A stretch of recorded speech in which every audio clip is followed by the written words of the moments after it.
Olá, eu sou a professora Carisa e vamos iniciar agora a disciplina de desenho técnico do Instituto Federal de Educação, Ciência e Tecnologia do Rio Grande do Norte, IFRN, Campus Mossoró.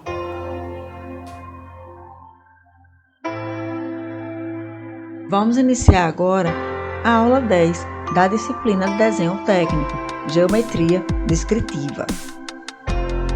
Aqui no sumário, vamos ver como está organizada a aula de hoje, tá certo? Vamos olhar um pouco da geometria na natureza, um histórico do desenho, um histórico dos sistemas de representação artística e técnica. Vamos estudar os sistemas de projeções, projeções em 3D, que é a perspectiva, projeções em 2D, que são as projeções ortogonais, e, por fim, algumas definições importantes para o estudo da geometria descritiva.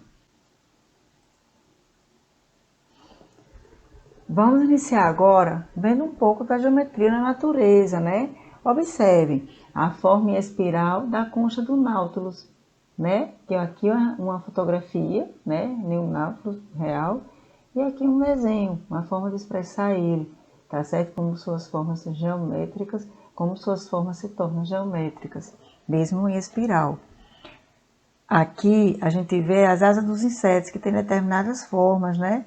Que também podem ser traduzidas de forma geométrica, certo? Formas irregulares, polígonos regulares e irregulares na construção do desenho de uma asa de borboleta. Aqui o favo de mel, né? A colmeia, tá certo? Onde a gente vê, né, que elas têm um padrão rigorosamente hexagonal, tá certo? Então a natureza, ela tem inspirado o homem em diversas atividades humanas, em diversas formas de pensar e ver o mundo. E com o desenho também é assim.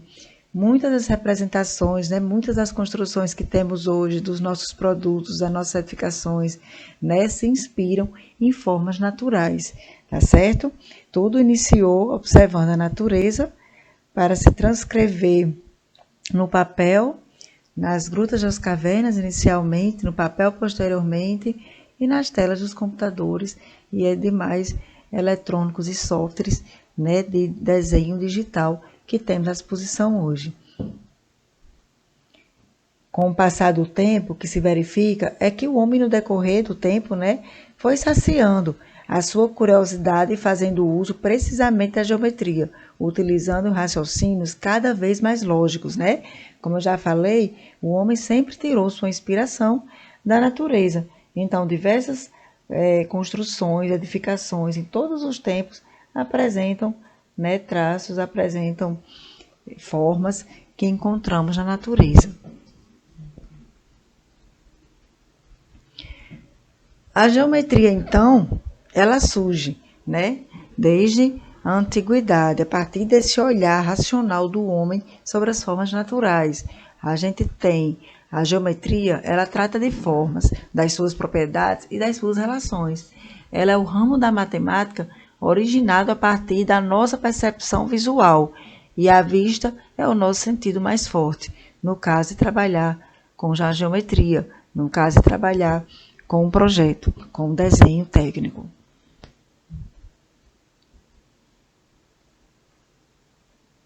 Vamos ver um breve histórico sobre o desenho. A pintura pré-histórica, né, que foi um marco no registro da vida do homem, no registro de épocas, né, nas paredes das cavernas, se utilizando de desenhos. Posteriormente, começaram as edificações humanas, né, as obras humanas, refletindo formas geométricas inspiradas em formas naturais. Pirâmide de Gizé, que foi uma arquitetura exemplar da antiga civilização egípcia, a pirâmide maia nas ruínas de Chichén Itzá, o templo maior na capital asteca de Tenochtitlan, a atual cidade do México, e o Machu Picchu, na cidade do Império Inca, né? Todos eles são marcos das construções humanas que se utilizaram amplamente da geometria.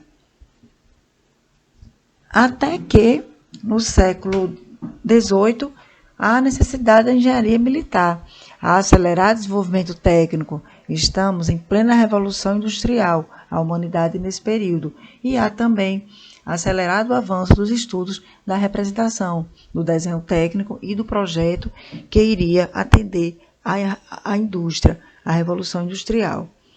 E no fim do século XVIII, Gaspar Monge, um geômetra francês, fundamenta a geometria descritiva. Quem era Gaspar Monge? Ele era de origem plebeia, filho de comerciante pobre nos tempos de Luís XVI, tinha uma capacidade intelectual que impressionou os instrutores da Escola Militar de Misières, onde ele estudava. Ele passou de aluno a professor.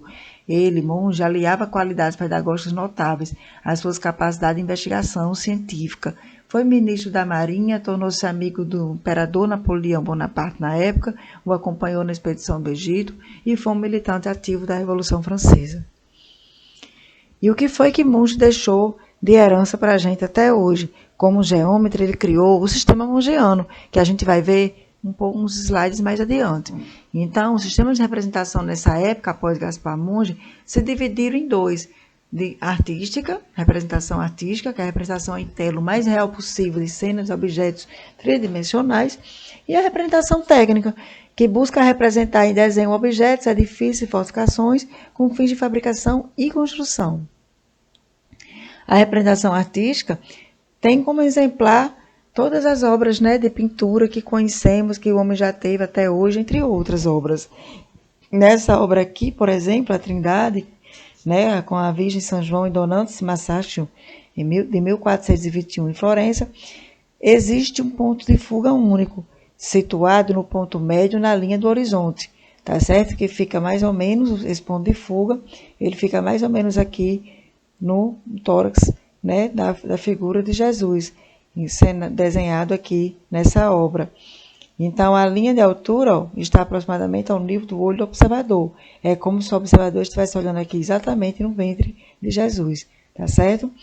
Aí, todas as linhas, elas saem desse ponto, tá certo? Essa é uma perspectiva com um único ponto, que trata-se de uma representação artística.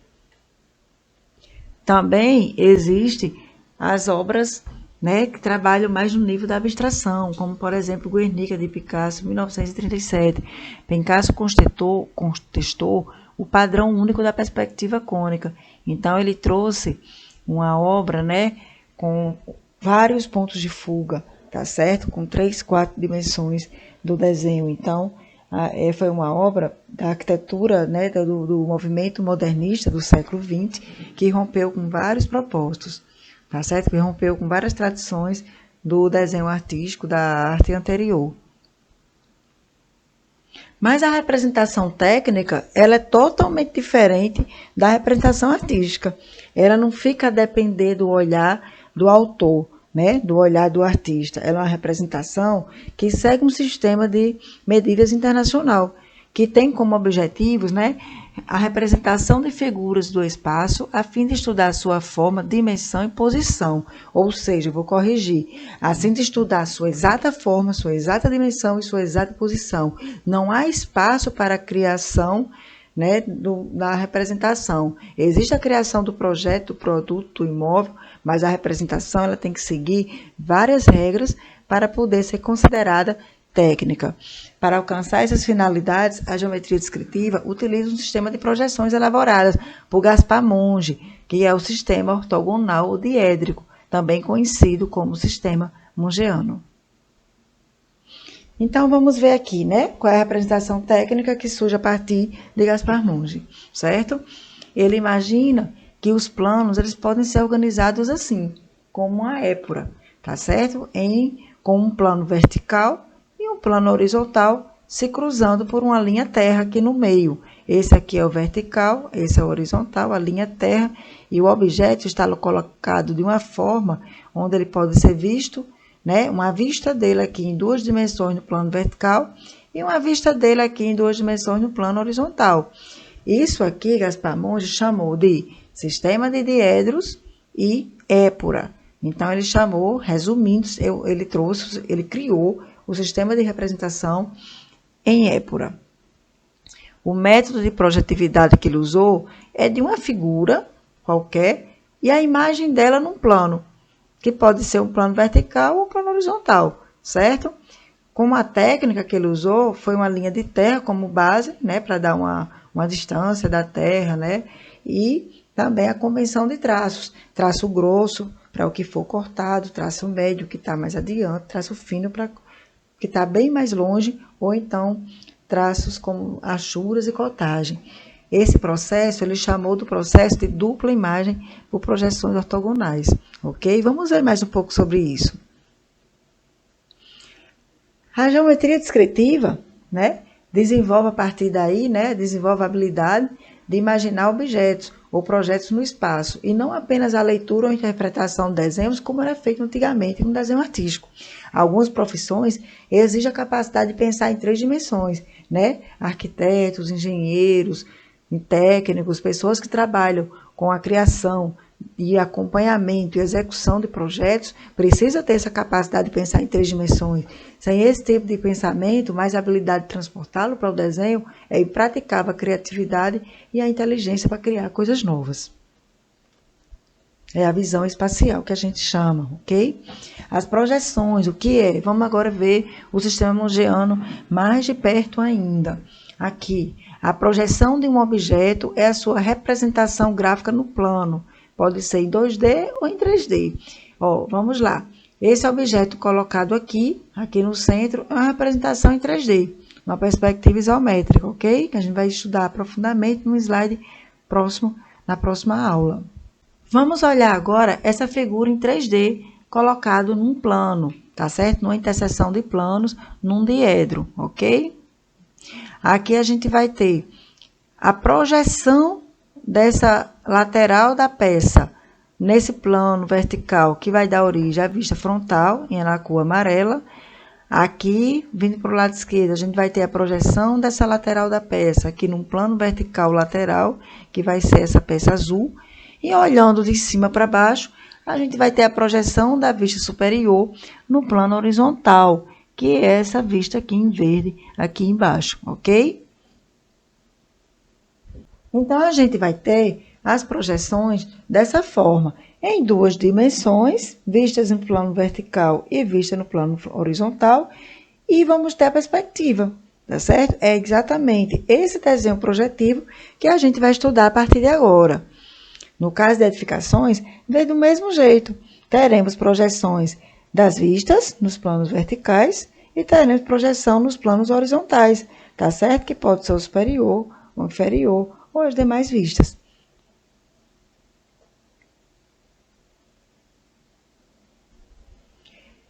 Começando pela noção de perspectiva, né? Vamos ter uma videoaula só sobre perspectiva. Agora é só uma noção. As regras da perspectiva explicam como desenhar figuras e como pintar o mundo real numa tela plana. A geometria tridimensional surge mais interessante do que a geometria plana para o projeto técnico.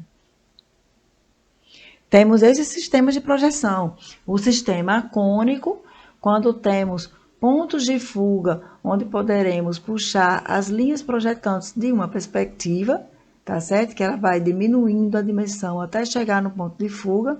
E temos o sistema cilíndrico de projeção, que ela não tem ponto de fuga perspectiva. São linhas totalmente paralelas, tá certo? Tanto a perspectiva isométrica como a cavaleira, entre outras, são linhas paralelas.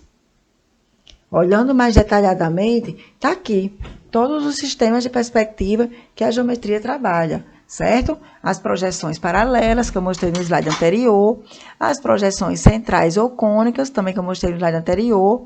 Aí temos as projeções paralelas aqui, oblíquas, que são as planométricas e cavaleira, e temos as ortogonais, que são as perspectivas isométricas, dimétricas, trimétricas, ok? Que também são conhecidas como axonométricas.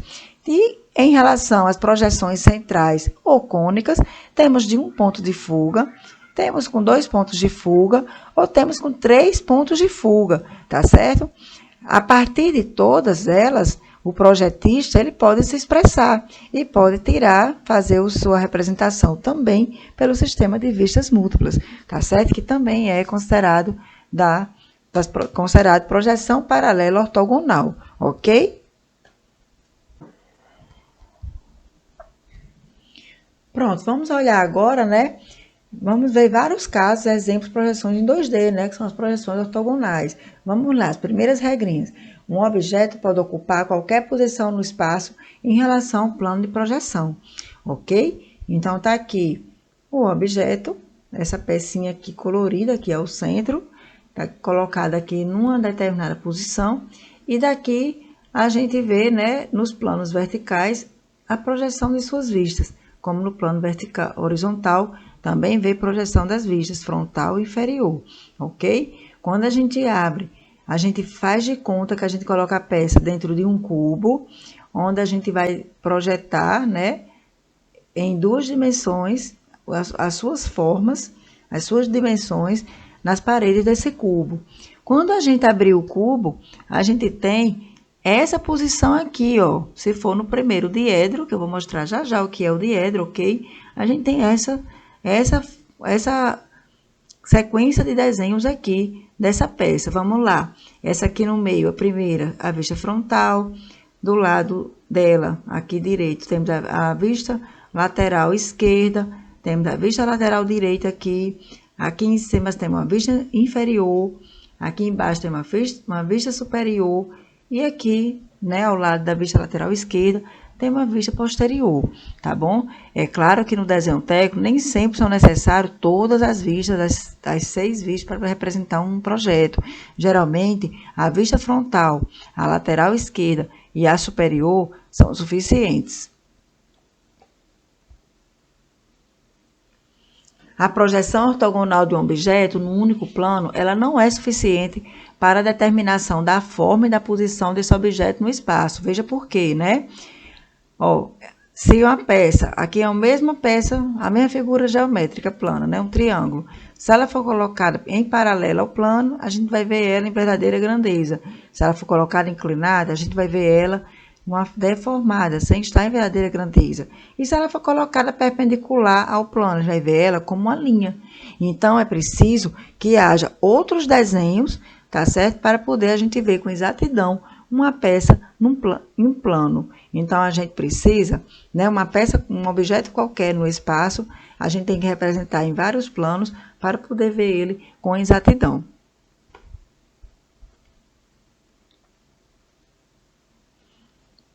Pronto.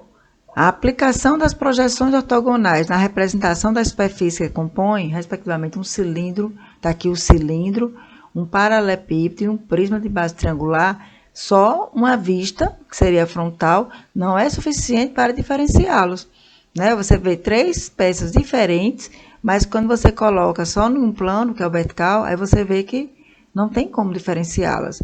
Se você colocar uma outra vista, que seria superior, você teria como diferenciá-las, ok? Vamos lá. Gaspar Monge solucionou esse problema com a criação de um sistema duplo de projeção que tem o seu nome, projeções mongianas ou sistema mongiano de projeção. Olha o que ele fez.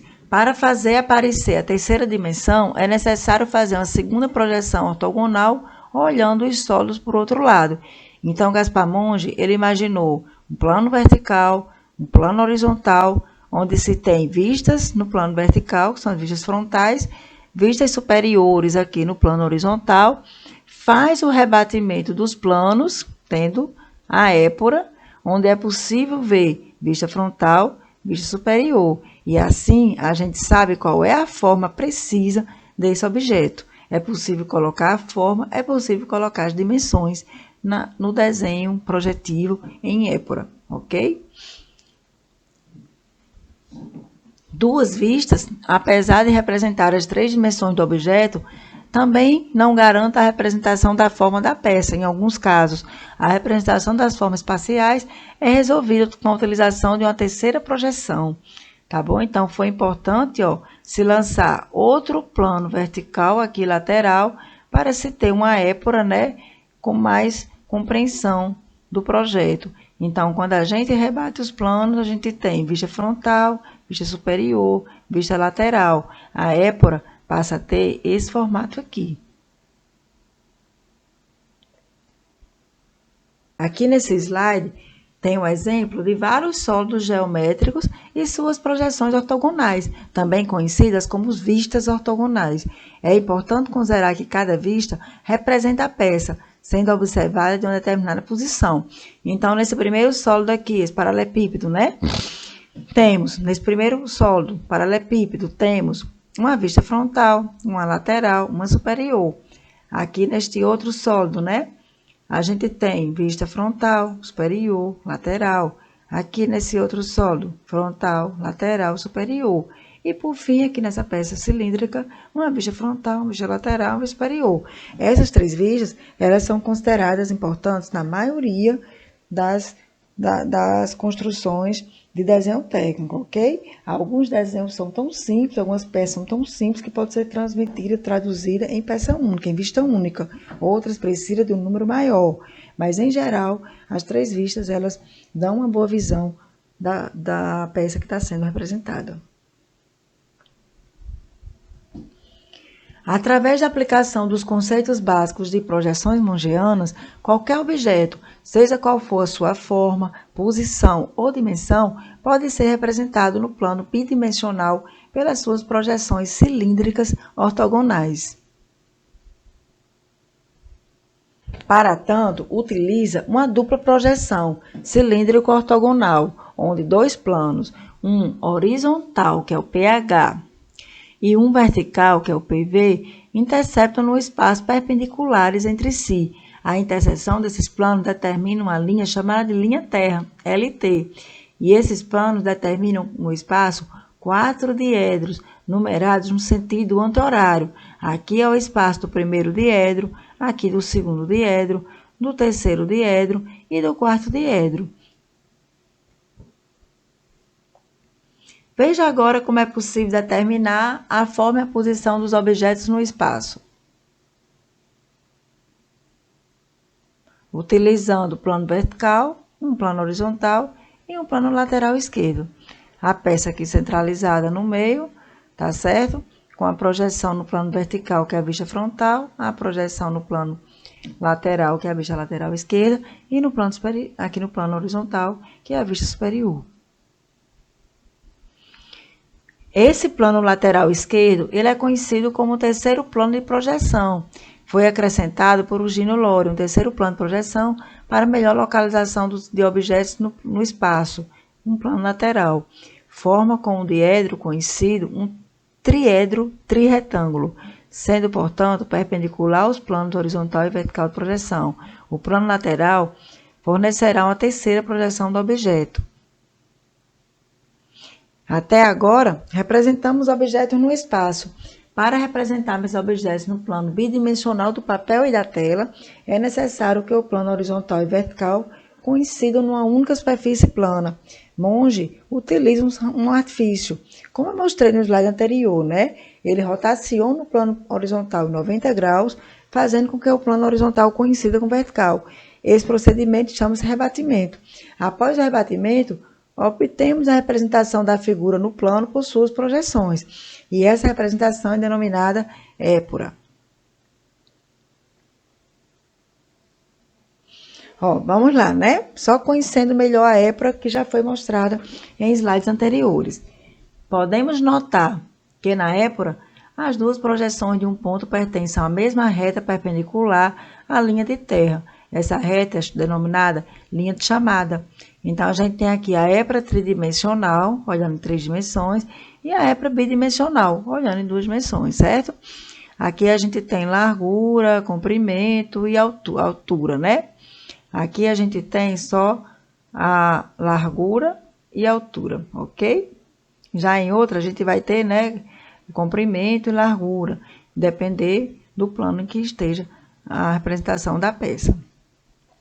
E as linhas de chamadas são essas linhas aqui projetantes, né, que você vai visualizar saindo da peça em direção ao plano. Então, essas linhas vermelhinhas aqui que descem para fazer a projeção lá embaixo são as conhecidas linhas de chamadas ou linhas projetantes.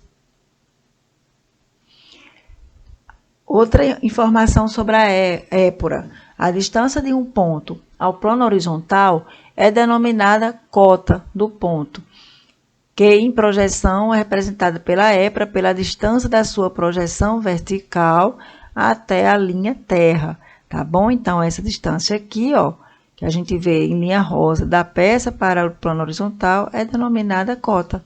Olha aqui na representação bidimensional da épora, a cota é isso aqui, tá bom? E a outra distância, ela é denominada afastamento, que vai do ponto do objeto até o plano vertical, que a gente vê aqui na épora, na vista superior aqui embaixo, tá bom? É denominado afastamento. Na vista frontal, a distância do plano da linha de terra para o objeto é a cota, e da linha de terra para o objeto na vista superior é o afastamento. Aqui, ó, repetindo. A distância de um ponto ao plano vertical, como a gente já falou, é denominado afastamento do ponto, que em projeção é representada em épora pela distância da sua projeção horizontal até a linha da terra. Ok? Ó, a distância da sua projeção horizontal, né? Aqui, ó, da projeção horizontal até a linha de terra. Que a projeção do plano horizontal é esse. E vai até a linha de terra. No caso, isso aqui embaixo. Ok?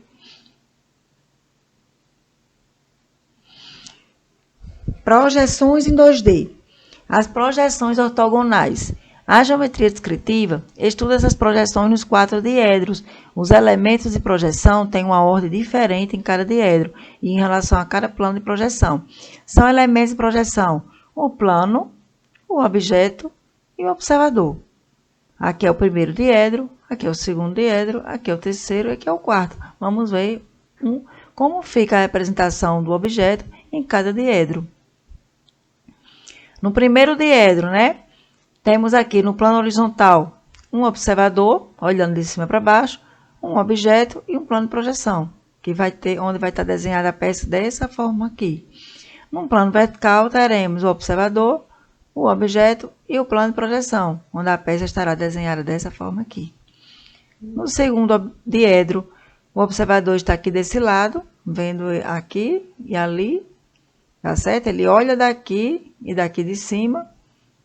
No terceiro diedro, ele olha daqui de cima e ele olha aqui deste lado. E no quarto diedro, ele olha aqui de cima e ele olha aqui de baixo, ok?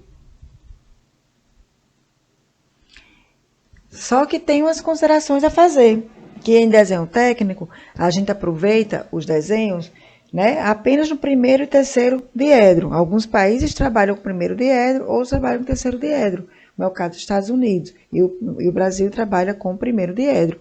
Mas os diedros pares, que o segundo e o quarto, eles não são utilizados, porque em épora há sobreposição das projeções após o rebatimento dos planos, dificultando a interpretação da épora. Então, no segundo diedro, o desenho ficaria assim. Na épora, ficaria um desenho acima do outro. Na hora que faz o rebatimento, né, ficaria um na frente do outro. Então, não há como entregar um projeto com um desenho desenhado em cima do outro. No quarto diedro, a mesma coisa. Quando faz o rebatimento dos planos, conforme a teoria de Monge, você vai ter um desenho em cima do outro aqui embaixo. Então, a geometria descritiva, por meio do método mongeano, representa o objeto do espaço por suas époras. Mas veja os exemplos da representação no primeiro e no terceiro diedro e compara as diferenças da projeção nas suas respectivas époras. Ó, veja, o primeiro, a gente quando rebate os planos, fica assim, vista frontal em cima, vista superior embaixo. No terceiro diedro, né, quando rebate, fica assim, vista superior em cima, vista frontal embaixo. Muda só a posição, ok? No Brasil é utilizado aqui no primeiro diedro, nos Estados Unidos, por exemplo, é utilizado no terceiro diedro, mas as duas formas estão corretas. As projeções em 2D, né, ortogonais. Vamos lá. A gente tem, né, a conhecida, né, elevação, que é a vista frontal, lateral esquerda, lateral direita, a posterior, que é a de fundos da vista, a inferior, que é embaixo, a superior, olhando de cima, mas nem sempre são necessários usar todas essas vistas ortogonais. Em geral, as mais usadas são só essas três aqui, a frontal ou de elevação, a lateral esquerda e a superior. Essa posição aqui corresponde a uma representação no primeiro diedro. E por fim, para terminar essa aula, né, segue as principais definições da aula de hoje, né, que vocês têm que fixar na mente de vocês os conceitos de diedro, que é formado por dois planos de projeção ortogonais, um horizontal e um vertical, de linha de terra, que reta, determinada pela interseção dos planos horizontal e vertical de projeção, conceito de rebatimento, que é a rotação em 90 graus para obtenção da épora, o conceito de épora, que é a representação de figuras no plano bidimensional pelas suas projeções, conceito de linhas de chamada, né, que são as linhas perpendiculares à linha de terra, as conceitos de cota, distância de um ponto ao plano horizontal, de afastamento de um ponto ao plano vertical e de verdadeira grandeza, né, que diz que uma projeção está em verdadeira grandeza quando o objeto está paralelo exatamente ao plano de projeção. Então é isso. Obrigada pela atenção e até a próxima videoaula.